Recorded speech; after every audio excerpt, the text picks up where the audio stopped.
Esta é uma ministração da Igreja Cristã da Família do Butantã, formando Jesus em nós. Acabou de virar de ano e faz meta, faz plano, muda de trabalho, família muda e um monte de coisa muda.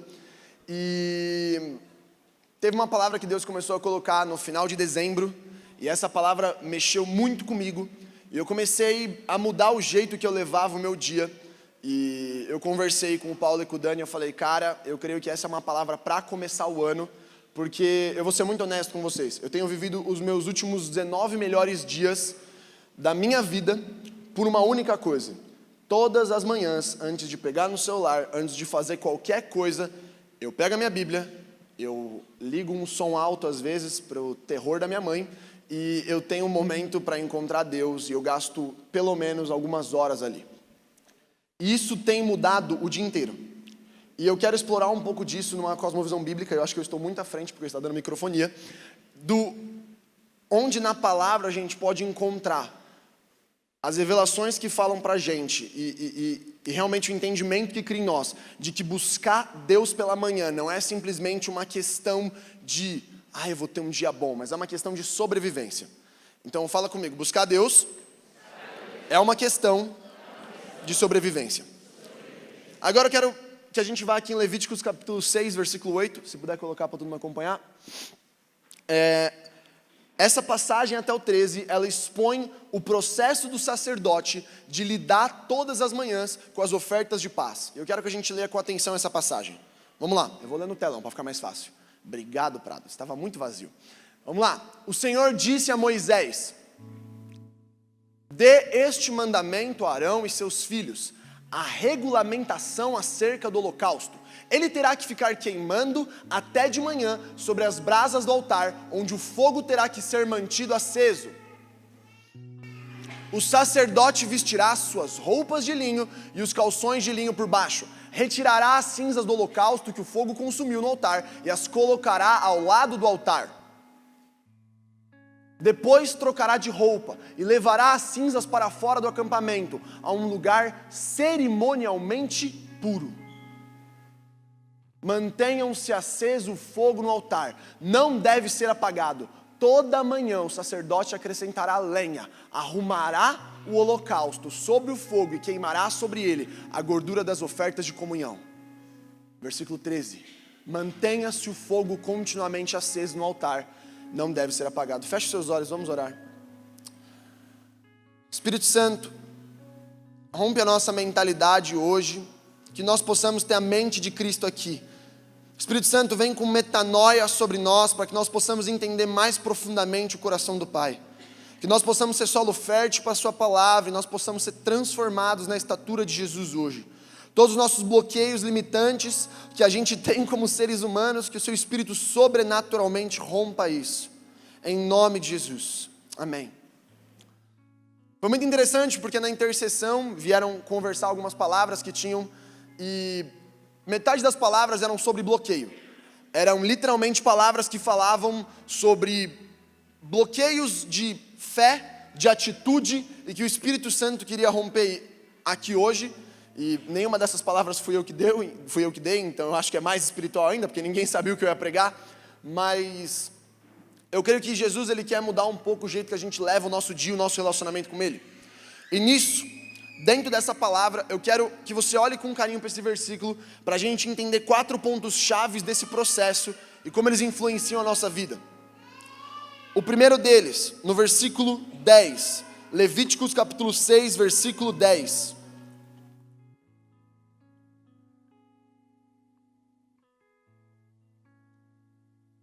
Vamos lá. Fala para o sacerdote fazer o quê? Vestir uma roupa de linho por baixo. Não, uma roupa de linho e os calções de linho por baixo. Retirará a cinza do holocausto que o fogo consumiu no altar e as colocará do lado do altar. O primeiro processo que Deus manda aqui é Ele trocar de roupa. E às vezes a gente não percebe o quão simbólico isso é e o quão profético isso é. Se você for ler em Gênesis capítulo 3, versículo 17 exatamente, não precisa abrir, você vai ver que logo depois do pecado, Quando o homem está em condenação, a primeira coisa que Deus faz é, Ele cobre o homem com vestes de animal. Que é quando Deus chega e fala assim, ok, você errou, o problema é seu, mas eu estou assumindo a responsabilidade. E Ele simboliza isso vestindo. Tem outras passagens que você vai poder pegar posteriormente, de quando você vai pegar, de colocar a roupa. E aí você é levado especificamente para Zacarias 3, 4, não precisa abrir. Fala, então o anjo ordenou aos que estavam diante dele, tirai-lhes as vestes impuras, e disse a Josué, vê, eis que eu tirei de ti o teu pecado, e te vesti com roupas de grande nobreza. O anjo vem e troca a roupa, e depois de trocar a roupa ele fala, eu tirei o seu pecado, e agora eu te dei uma nova identidade, eu te dei um novo jeito. E aí você fala, Nick, eu não estou entendendo. O processo inteiro do sacerdote dentro do altar, ele não é só uma figura simbólica de como deveria ser feito, mas existe algo muito profético num versículo de 1 Coríntios capítulo 6, versículo 19, que a gente fala muito, que é, você não sabe que seu corpo é templo do Espírito Santo, para de comer McDonald's 18 vezes na semana, porque você vai morrer de colesterol. Então, a gente usa esse versículo para tudo, mas o seu corpo é templo do Espírito Santo, e o seu... Mas ele é muito mais profundo, porque pensa comigo, no templo tinha um altar, certo? Finge que você está interessado. No templo tinha um altar, certo? Muito bom. Agora pensa, se a gente é chamado de templo do Espírito Santo, quer dizer que eu também tenho um altar, certo? Então a gente tem que levar Levíticos capítulo 6, do 8 ao 13, não simplesmente como uma regra de como fazer o holocausto, mas de como um processo de como eu cuido do meu altar. Para que a palavra do versículo 13, que é a mais forte de todas, continue, que é, o fogo deve permanecer aceso, e não se apagará. Vamos voltar. Beleza. Se você for ver um pouco mais para frente, em Apocalipse 3, ainda nessa visão de vestes, você vai ver que a promessa em Apocalipse 3, versículo 5, é de que aqueles que são vitoriosos receberão vestes novas. E quando ele manda o sacerdote trocar as vestes, ele entra num lugar que é consagração e separação. E aí a gente consegue lembrar de como Jesus instruía a gente a orar. Como é que Jesus fala para a gente orar? Ele fala, vai no meio da praça e começa a gritar e girar no acanteremaçu. Não. O que ele fala? Vai para o seu quarto, fecha a sua porta. Sabe o que ele está falando? Se separa. Tudo que te interessa, que é seu problema, aqui não. Fecha, eu e você. Separação. A troca das vestes, ela vem de um lugar onde, no mesmo do meu problema, da minha correria, da minha rotina, eu falo, ok, o problema não vai mudar de uma hora para outra agora, mas eu tenho um lugar de separação. Esse é o som de trovão. Aleluia. Depois da separação, e que ele tira as cinzas, e isso é muito forte, ele vem no versículo seguinte, o versículo 11, por favor.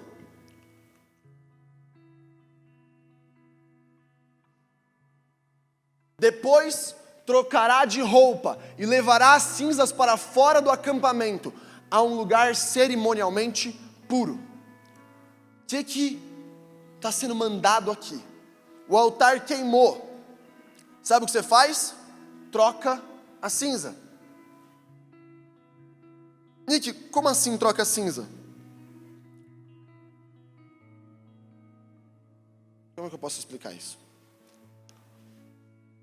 Levanta a mão para mim, se você conhece alguém que ela vive se apegando naquilo que aconteceu nos últimos 5, 10 anos.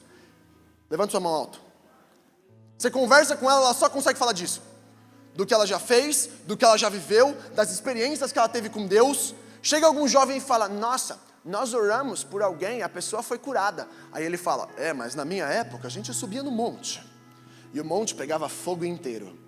E o monte descia, e ele começava a dançar com a gente em cima. E ele conta um negócio, eu falo, legal, e qual foi a última vez que você foi no monte? Ele, fazem 28 anos. E eu Legal. Bacana. E nos últimos 28 anos, o que aconteceu?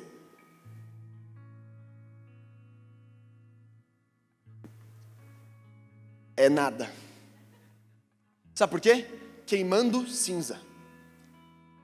A lenha já queimou, o carvão já está lá, e eu fico queimando cinza. Eu fico ali, ó. Sabe o que Deus fala? Passou, olha, eis que tudo se fez novo. E eu até pego e tomo posse da palavra de Isaías, que é: presta atenção que eu estou fazendo algo novo. Legal, passou. Mas eu tenho algo novo para fazer. Limpa as cinzas. E essa na nossa jornada cristã, eu falo por mim mesmo, é uma das partes mais difíceis para mim. É não se apegar naquilo que Deus já fez, mas ter maior expectativa daquilo que Ele ainda pode fazer. E quando eu falo pode fazer, não é simplesmente sobrenaturalmente, mas fazer em mim, para que eu seja mais próximo de Jesus. E justamente por queimar cinza, a gente não olha para o terceiro ponto, que está no versículo 12, por favor.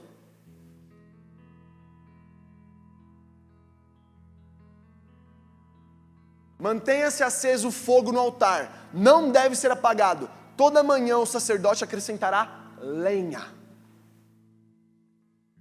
Foi legal porque eu preguei parte dessa palavra para os adolescentes, a nossa pequena família, numa sexta-feira. E foi a primeira pequena família do ano, e a gente fez uma fogueira. Então a gente foi na casa de uma dos adolescentes, acendeu uma fogueira, ficou arrancando umas cascas de árvore, não que pudesse fazer isso, mas a gente fez. Pegou um pouco de álcool, tacou fogo e ficou lá. E foi muito interessante, porque eu olhei e falei assim, ó, alguém vai ter que cuidar do fogo.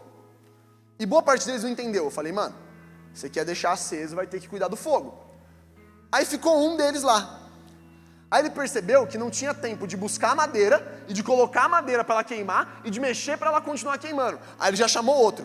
Ô, na moral, vai lá buscar. Aí já começou a criar uma empresa. Foi tipo um Fordismo ali. Era uma linha de produção. Então tinham dois ali arrancando casca de árvore seca, fazendo coleta. Aí tinha uma linha de produção, tinha a organização da lenha, tinha a galera que colocava e tinha a galera que cutucava. Eu falei, legal, gente, já monta aí uma empresa, faz o CNPJ e começa a trabalhar em acampamentos, mantedores de fogo. A experiência que é interessante não é nada fácil permanecer queimando. E é por isso que o mandamento do versículo 13 ele é tão difícil, presta atenção, olha para mim. Quando a gente está na nossa vida cristã, a gente se apega muito a queimar em cima de fogo dos outros. E é muito fácil viver na igreja, queimando em cima do fogo do pastor, queimando em cima do fogo do seu líder, queimando em cima do fogo do seu discipulador, queimando em cima do fogo daquela conferência, daquele acampamento, daquele encontro de mulheres, daquela reunião de intercessão, sempre fogo dos outros. Então alguém acende a tocha e você fica assim, ó.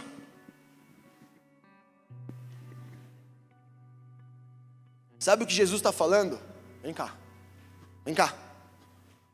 Faz aqui. Eu vou te ensinar. Faz o seu fogo. Acende o dos outros, mas para de queimar em cima de fogo dos outros.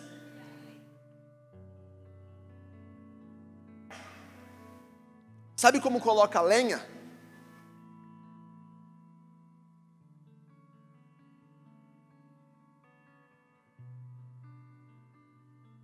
Eu tenho brincado que os adolescentes eles não aguentam mais isso aqui, mas eu vou fazer para eles ficarem felizes.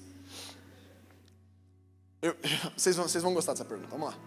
Quem aqui, você vai ter que ser muito vulnerável agora, já falou, já alguém ouviu alguém falar, em 2019 ou agora nesse primeiro ano, fala assim, estou me sentindo estagnado espiritualmente. Se você já falou, ouviu alguém falar, tipo, parece que as coisas não estão acontecendo, eu não estou sentindo que nada está fluindo, levanta a mão. Eu gosto que a galera faz assim, ó.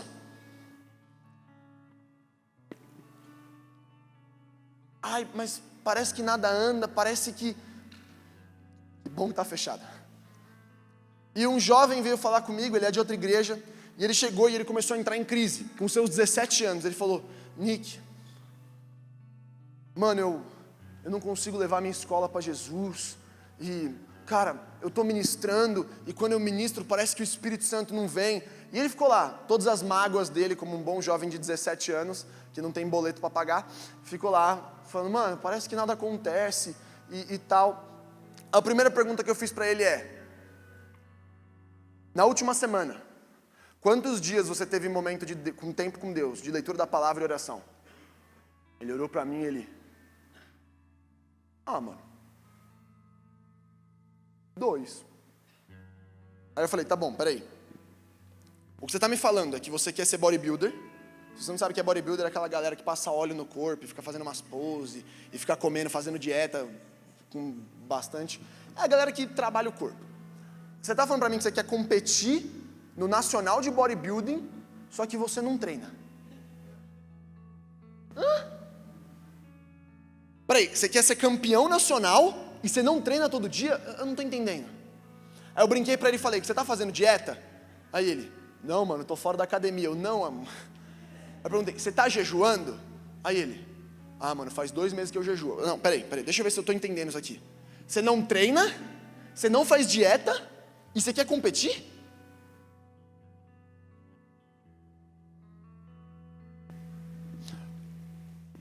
Nick, eu quero muito trazer o meu amigo para dentro da igreja. Legal, você está orando por ele há quanto tempo? Mano, quando eu lembro eu oro. Deixa eu fazer a conta aqui, peraí. Acho que não fecha. Não treina, não puxa ferro. E é todo dia. Fala comigo. Todo dia. Isso aí. Última parte. Mesmo no versículo 12, abre para mim. Arrumará o holocausto sobre o fogo e queimará sobre ele a gordura das ofertas pacíficas. Essa parte é a 4ª e última. Eu me separei, eu tirei o que é velho para dar espaço ao que é novo, eu coloquei lenha e agora está na hora de queimar. E quando eu falo que está na hora de queimar, tem um ponto que a gente não percebe, que é o sacrifício. No Novo Testamento, ele se revela de uma outra maneira. Quando Paulo, em Romanos capítulo 12, versículo 1, ele fala o quê? Apresentai. Portanto, caros irmãos, rogo pela misericórdia de Deus, que apresentais o vosso corpo como um sacrifício vivo, santo e agradável a Deus, que é o vosso culto espiritual. Olha para mim. Presta atenção nisso aqui. O holocausto queima, porque eu pego tudo que eu sou e toda a minha vida e coloco nele. Isso é mais simples do que parece. Antes de eu ir para o trabalho, sabe o que eu faço? Eu coloco o trabalho na fogueira. Jesus, abençoa. Se for seu, prospera. Se não for seu, queima. Jesus, meu relacionamento. Se for seu, prospera. Se não for seu, queima. Jesus, essas são as minhas amizades, as pessoas que eu estou me relacionando, as pessoas que eu passo o meu tempo conversando. Se for seu, prospera. Se não for seu, calma, em nome de Jesus. E parece muito simples falar isso, mas é difícil colocar na fogueira e falar, queima. É difícil, ao invés de pegar o problema e confundir as coisas. E a gente confunde muito, a gente confunde preocupação com oração. Então você fala com a pessoa, você está orando por isso? E ela está o dia inteiro pensando, a gente passa o dia inteiro pensando. E a gente fala, estou orando. Não, você está preocupado, você não está orando, porque orar é verbalizar, orar é falar, Jesus, ajuda. Então a gente se preocupa, e a gente fica, Deus faz algo, e Deus está tipo assim, pede. E você, nossa, mas Jesus não faz nada. E essa situação não muda. E você pergunta, você está orando? A pessoa, não, está preocupando, reclamando. Gente, reclamar não é orar. Chegar e falar, nossa, ai meu Deus, Deus faz alguma coisa, nada dá certo, que droga. Isso aí não é orar não, isso é murmuração. Nessa segunda parte, eu quero começar a brincar um pouco sobre o que amanhã representa agora. E eu queria que a gente fosse atentamente para uma parte no versículo 12, que fala, o fogo, pois, sempre arderá sobre o altar, não se apagará, mas o sacerdote acenderá a lenha nele cada manhã. Eu não sei quantas pessoas viram isso, mas tem um vídeo muito bom, que eu trabalho num movimento cristão chamado Dunamis. A gente traduziu esse vídeo, que é um vídeo de quantas vezes você lê a Bíblia, como é que seu dia muda. E ele circulou em alguns grupos da nossa igreja. E ele tem algumas estatísticas de, quando você começa a ler a Bíblia 4 vezes por semana, pornografia cai em 61%, depressão cai em 72%, níveis de traição e de conflito matrimonial caem, eu acho que mais de 40%, e tem vários números ali, de um monte de problema que você ouve o dia inteiro das pessoas reclamando. Estudo simples, resolve como? Bíblia todo dia. E aí eu quero te levar agora para Êxodo capítulo 16, versículo 16, abre por favor.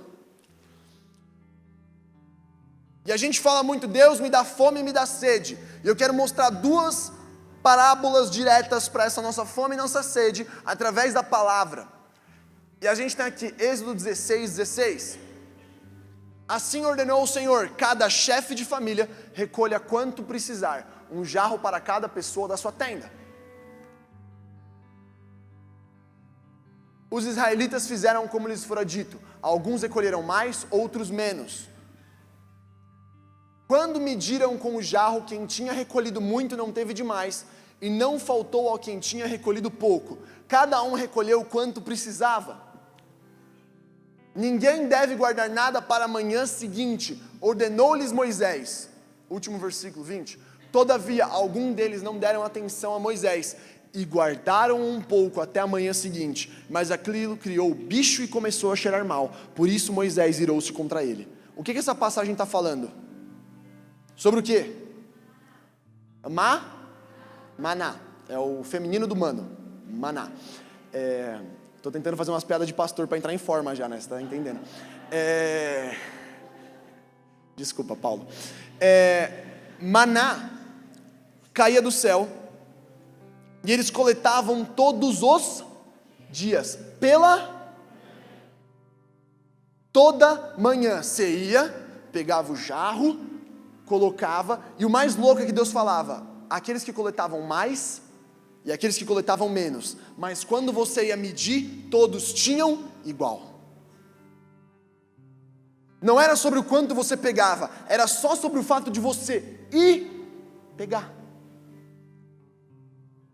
Só que o versículo 20 é chave, eu queria que ele abrisse aqui de novo, por favor.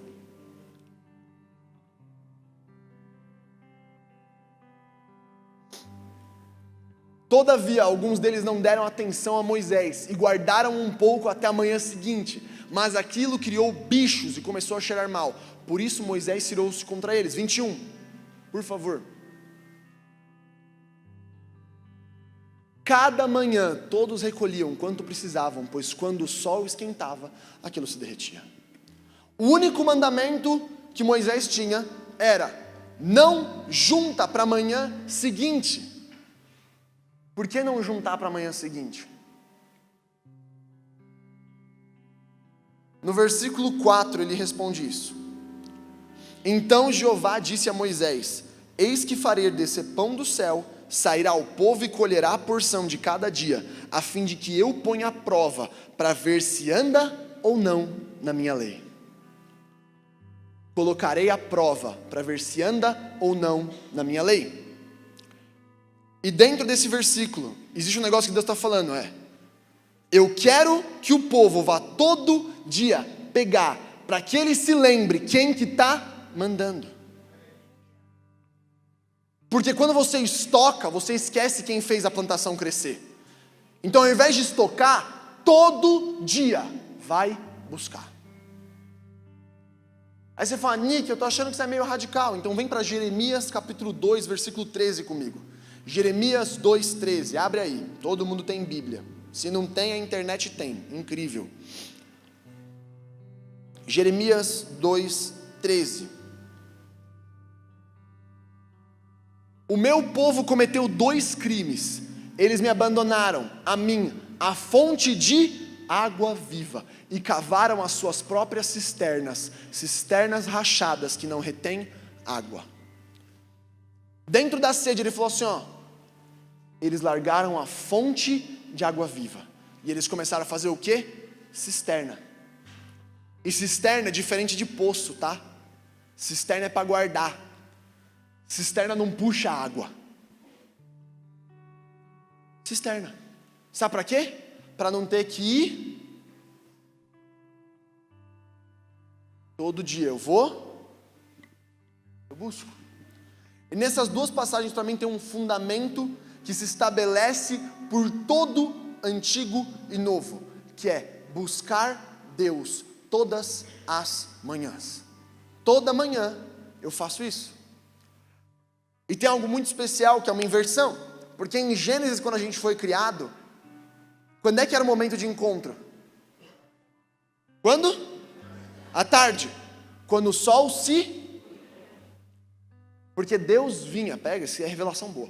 Quando Deus vinha para se relacionar com o homem, para ver aquilo que eles juntos fizeram. Numa vida onde o Espírito Santo estava em nós e Deus, Ele estava do nosso lado, Ele vinha para caminhar com a gente e ver aquilo que nós fizemos juntos. Como a gente se separou, a lógica inverte. Ele não pode me encontrar no final do dia para ver o que a gente fez junto. Ele precisa me encontrar no começo do dia para a gente poder fazer algo junto. Então, ao invés de contemplar simplesmente, agora eu preciso encontrar para poder fazer. Porque se eu não encontrar, eu não vou fazer. E aí eu quero abrir um parênteses aqui. Quem já ouviu falar de céu de bronze? Levanta a mãozinha, bem alto. A Leni vai adorar essa parte. Que a galera da intercessão já falou céu de bronze, já quebra Deus, vai rompendo. Deuteronômio 28, 23. Fala, o céu sobre a sua cabeça se tornará como bronze, o chão debaixo dos teus pés como ferro. Tem 3 passagens que eu quero explorar, que elas usam bronze para falar sobre bloqueio. E não só sobre bloqueio, mas como a figura imperfeita daquilo que é perfeito. No versículo 21 de Números, versículo 8, capítulo 21 de Números, eu tenho: então o Senhor ordenou a Moisés: faze uma serpente de bronze e coloca no alto de um poste. Todo aquele que for picado e olhar para ela viverá. A serpente de bronze, ela tem um único significado, que em João 3,14 você vai entender. Ela era uma figura perfeita daquilo que é imperfeito. Tanto que em João 3,14 fala: assim como Moisés levantou a serpente no deserto, desse mesmo modo é necessário que o Filho do Homem seja levantado. Toda vez que a Bíblia usa bronze, ela quer representar algo que é perfeito de maneira imperfeita. Repete comigo: algo perfeito de maneira imperfeita. E tem um negócio que Deus colocou no meu coração enquanto eu montava a palavra, que é o sacerdócio de bronze. Que é quando, ao invés de ser um bom sacerdote que cuida do altar, você coloca bronze para parecer ouro.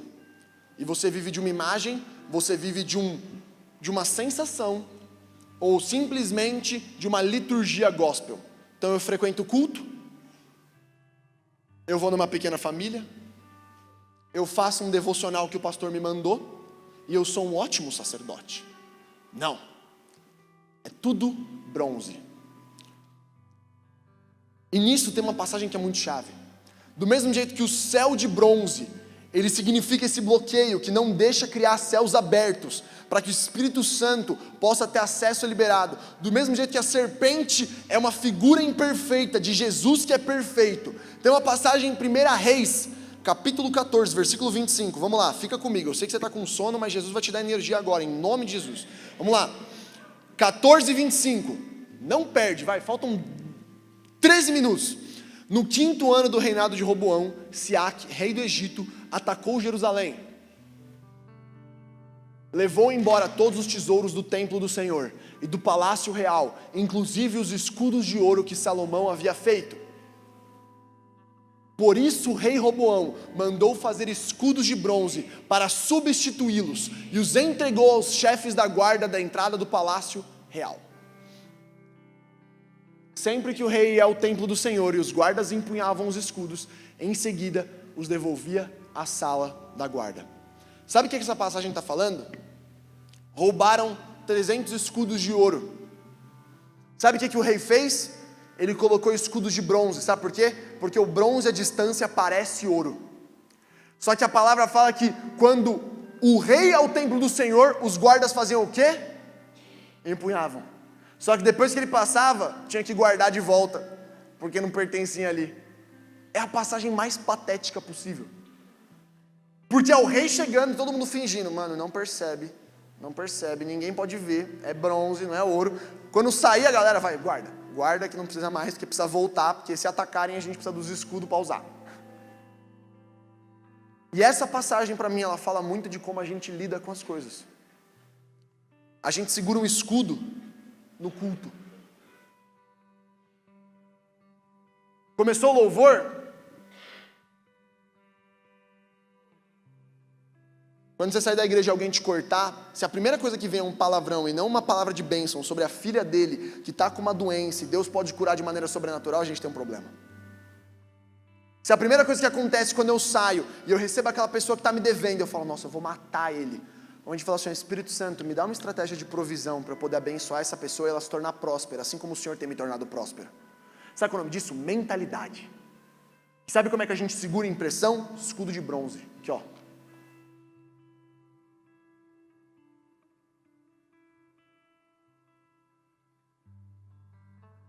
O desafio para esse ano inteiro aqui é que a gente possa carregar escudo de ouro.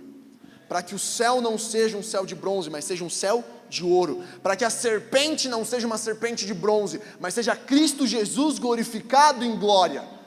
Para que o escudo que a gente leve não seja um escudo de bronze que parece ouro, mas um escudo de ouro revestido de pedras preciosas, assim como era a veste do sacerdote. Para quando alguém passar, olhar e falar, caramba,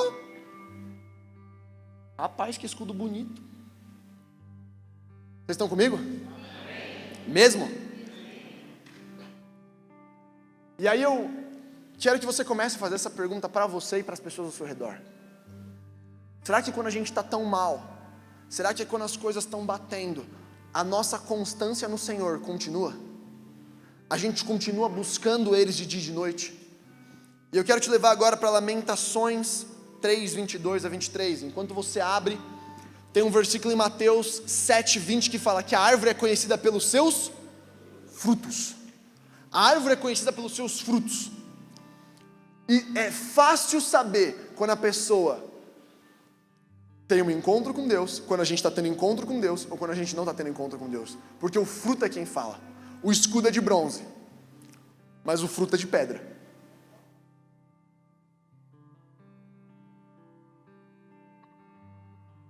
Sempre, Lamentações 3:22. Lamentações de Jeremias 3:22. Eu vou ler aqui. A bondade do Senhor é a razão de não sermos consumidos, porque as suas misericórdias não têm fim. Renovam-se plenamente a cada manhã. Grande é a sua fidelidade. Ô misericórdia. Sabe o que Deus está falando aqui? Eu quero que você entenda isso profeticamente. Essa é a parte mais importante para você levar alguma coisa para sua casa hoje. Deus está olhando para você e falando assim, ó, eu me renovo de manhã e eu sempre tenho algo novo para dar. Se renova também. Amém.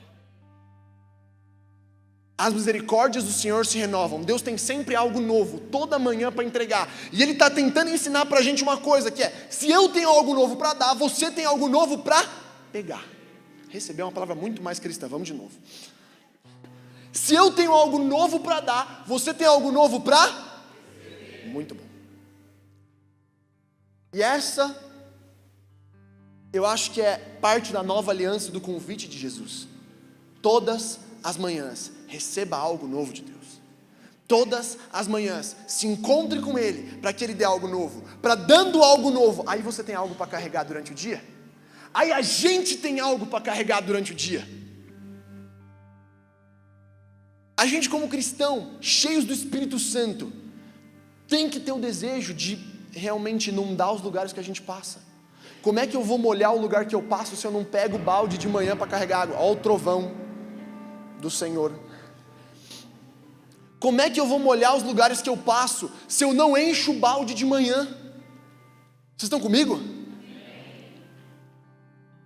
Como é que a gente vai ter algo de Deus para dar para as pessoas? Como é que a gente vai ter algo de Deus para levar para o nosso dia se a gente não pegar algo de Deus? A gente naturalmente é um vaso vazio, que é feito para ser cheio do Espírito Santo. Então todas as manhãs, a gente tem que se encher. E nisso,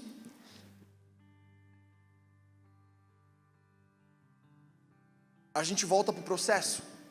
E o desafio para esse ano, e a palavra que eu quero te inspirar e te encorajar aqui, é: exerça um sacerdócio todas as manhãs, fazendo o altar continuar queimando, pois a chama deve permanecer acesa, nunca se apagará, e ela só não vai se apagar se toda manhã eu troco de roupa e me separo. Eu tiro o que é velho para dar espaço para o que é novo. Eu coloco lenha fresca e eu oferto a minha vida para que Ele tenha o que queimar. Vocês estão comigo?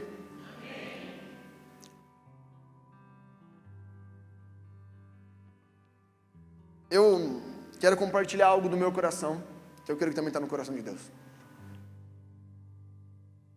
Todas as manhãs eu tenho feito um comprometimento de ler a Bíblia e de orar. E eu tenho tido 2 romperes na minha vida. Primeiro, é muito legal ler a Bíblia todo dia, porque ela começa a ficar mais real. Você começa a ver as coisas de uma maneira mais prática. Sabe por quê? Porque você lembra. Então você está vendo um outro versículo, você lembra de outro e fica tipo, caramba, não é mesmo que se conecta? E você começa a ter algo para entregar para a sua vida e para a vida das pessoas. Porque dá um problema e você fala, não, mas Mateus capítulo 8 fala isso. Aí a pessoa já vira, oxe, não, aqui eu li terça. Aí tá aqui. Tá na PF, alguém tá mal, aí você fala, mas em Lucas capítulo 17 fala isso, isso, isso. Aí todo mundo, nossa. Aí você, não, é que eu li segunda, então tá aqui. Aí fala, Nick, eu não consigo orar. Irmão, começa a montar lista de pedido com nome. Confia em mim.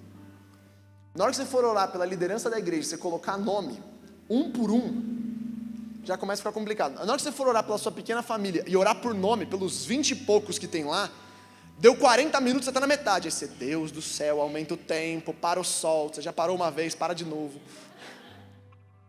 A maior experiência que eu creio com Deus é quando você se coloca no lugar de oração e falta tempo para todos os pedidos que você quer colocar na presença dele. Isso é mais recompensador do que você imagina. É quando você está orando e você fala assim, rapaz, dá para ter umas 3 horas aqui a mais, porque está faltando pedido aqui. Eu creio que esse ano, 2020, é um ano para a gente colocar 2 metas únicas. Ler a Bíblia inteira no ano e orar por todo mundo da igreja pelo menos uma vez até o final do ano. Se você orar 1 por dia, dá certo. Se pegar jovem e adolescente, a gente tem um pouquinho mais gente do que tem no ano no dia. Que a gente possa ter mais encontros como sacerdote mesmo. Eu queria que você ficasse de pé.